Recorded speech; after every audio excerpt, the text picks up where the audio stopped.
This black male bird has spotted a female bird that he wants to mate with. He's bowing down. He's showing her, hey, look at me, look at me. She's like, man, I'm so unimpressed. He's like, let me show you what I got, baby. You know I'm that bird you want to be with. Boom. He's spinning around. He's showing her, pick me, pick me. He's putting on his best dance. Look, shoulders are broad, okay? He's changing colors. He's like, baby, oh, you're not impressed? Let me show you this. He's hopping on one leg, okay? He wants the female bird. He, look, neck moving and everything. Boom, baby. You know who I am. You know I'm the one you want to be with. He's showing her, pick me.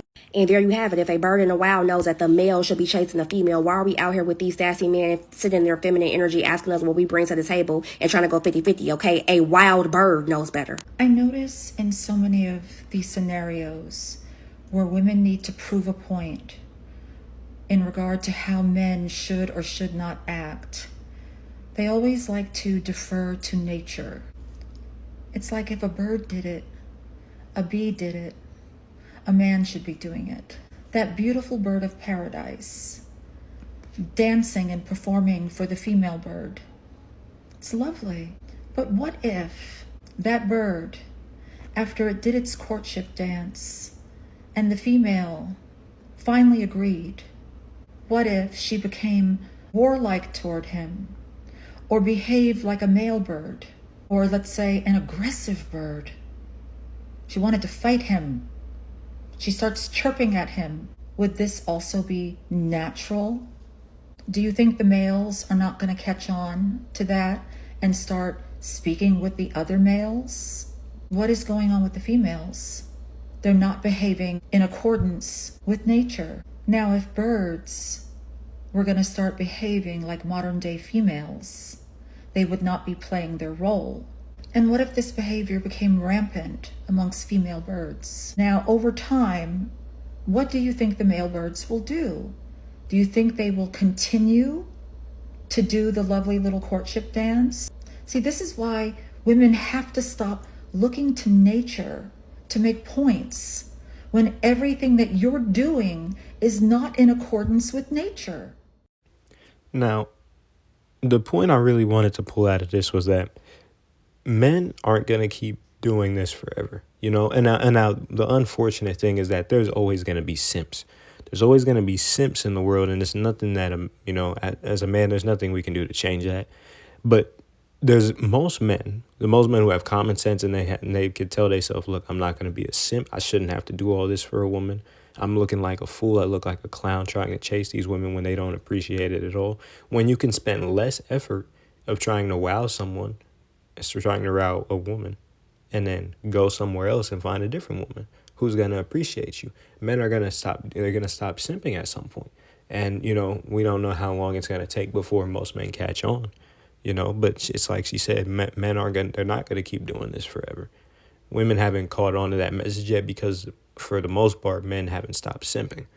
But one day, and it's going to be very soon, men are not going to be acting the same. It's already beginning. Men are already leaving women alone and going to find other women elsewhere. And it's going to continue, and it's going to keep getting larger and larger because men don't want to deal with this anymore. What's up, my guys? Here's a term we should all become familiar with: toxic femininity. If you're a woman listening to this, hear me out before you get your panties in a bunch. Since our society only chooses to focus on toxic masculinity, I'm here to provide you with my list of the top 5 toxic femininity traits. Number 1, utter disdain for men. Usually these are the women that categorize all men with the stereotypical toxic masculinity traits. Here's another shocker, ladies. Just because someone has a Y chromosome does not mean that their only intention is to sleep with you, cheat on you, or traumatize you with their uncontrollable aggression and anti-feminist behavior. Now, we don't consider women are so quick to bring up toxic masculinity, but the words toxic femininity never come out of a woman's mouth. It's not even a thing. So that's just something. Just think about that. But as far as her number 1 goes, I agree with that. Like, women, these are the women who say all men are trash.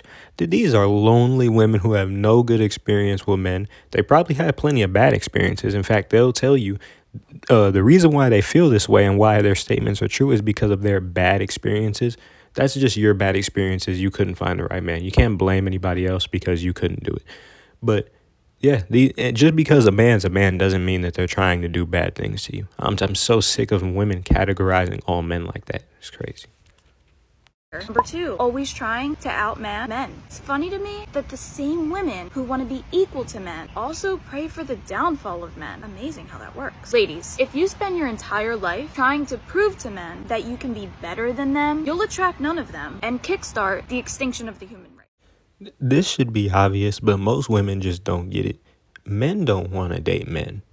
You know, like I know it sounds funny, but it's very serious. Men don't want to date another man. So when you show manly qualities and manly attributes, it's a very big turnoff. And women don't understand that either. They come in and it's so ingrained in society that women just naturally start acting like a man because of the influences that they see everywhere, especially from other women. But it's a big turnoff. Men don't want to deal with that. Disrespect for traditional gender roles. I'm going to speak directly to the men with this one. Just because some voices are louder doesn't mean that others don't exist. There are still women out there that believe in and respect traditional gender roles. You know, honestly, I can't really blame her for having to point that out towards men, to tell men that, because it's easy when you deal with women like this on a daily basis for so long. It's like you can forget that there's women out there who actually still care about being what a traditional woman is, you know, in a man's mind. It's easy to forget that there's women out there like that. So it doesn't hurt to remind men that they're out there. No accountability. Toxic women bask in oppression and victimhood. It's their go-to excuse whenever they're confronted with irrational behavior. If a woman isn't willing to take accountability and instantly rationalizes her actions with her oppression, you're fighting a losing battle. This is tough because a lot of women, there's so many of them today, like they won't take accountability, and they will deny any type of accountability until the day they die. And it'll be your fault until you pass on, until she passes on. It's crazy how many women do that, but you got to be wary, because if you see a glimpse of that in a woman and you call her out on it, it's just going to turn into a cat and dog fight. I don't know what else. You got to be aware of who you're dealing with.